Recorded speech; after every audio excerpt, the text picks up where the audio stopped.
I'm gonna start this video out with a quote, and it's an African proverb. It states, "He who wears his dirt the best is the cleanest." My name is Jay, and welcome to Ask a Debt Collector, a subsidiary of Clear and Strategic. Now, I've been in the debt collection industry for over 15 years. I've done it all, from management to owning 2 debt collection companies.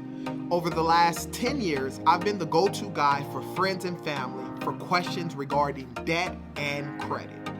Now I want to be that person for you. If you have any questions, put them down in the comment section. I promise I'll answer those questions. Let's go. One of the first memories I had of myself that I can remember vividly was around the time I was 5 years old. It must have been after Christmas or so at that time span. I had a remote control car. At this time, it was me and my younger brother living with my mother. My mom specifically told me not to touch these batteries. Unfortunately, those batteries happen to be what fit into my remote control car. So when she left, like most little kids, I took those batteries and I put them in my remote control car. Played with my car for a while. And when my mother came back home a couple hours later, she seen that I took those batteries and I used them. I'm not sure what she was saving those batteries for, but whatever the situation was at the time, she became very angry and I got a whooping. As I was getting a whooping, I was jumping all around. Eventually, as she was hitting me with it was a rope, I turned over and she gave me a laceration across my eye. Once that happened, obviously the whooping stopped. The next day, I go to school.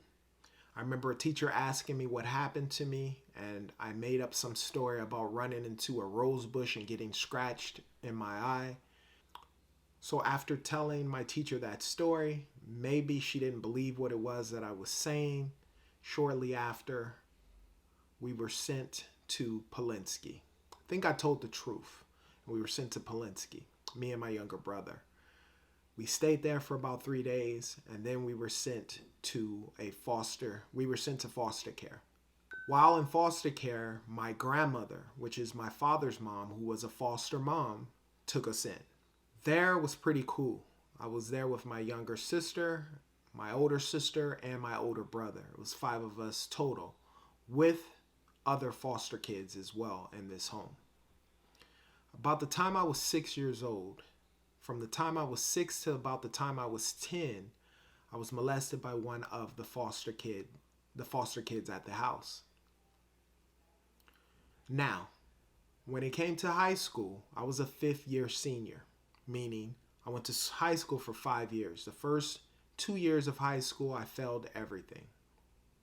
While in my senior year of high school, my father died of an overdose on drugs.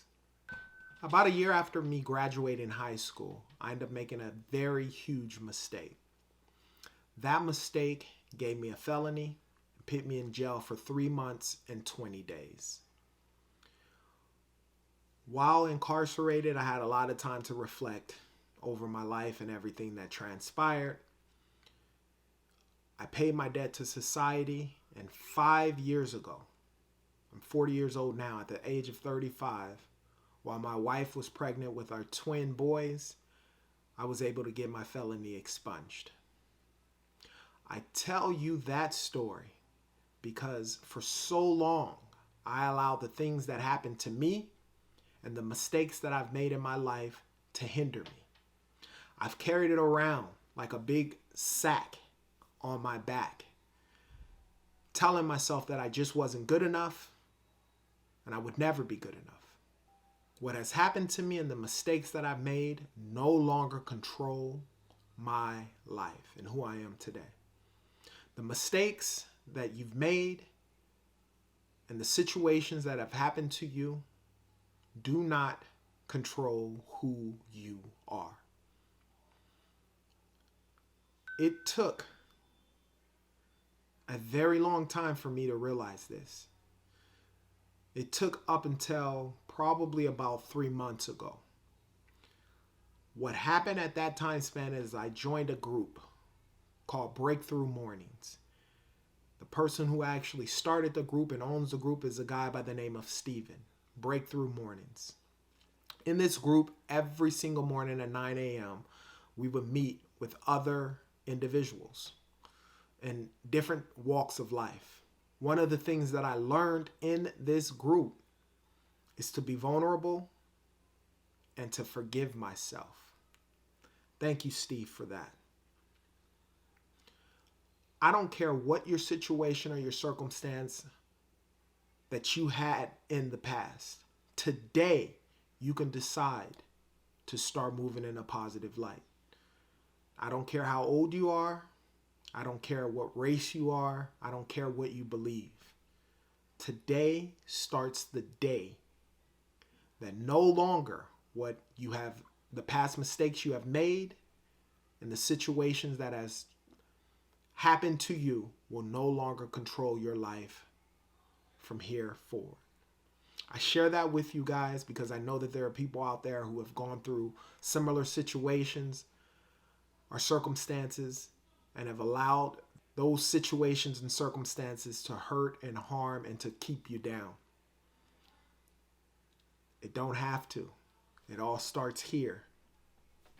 It starts with forgiving yourself and understanding that at any day and any point in time of your life, you can make a difference, a change, a pivot, a 180-degree turn, but it all starts here.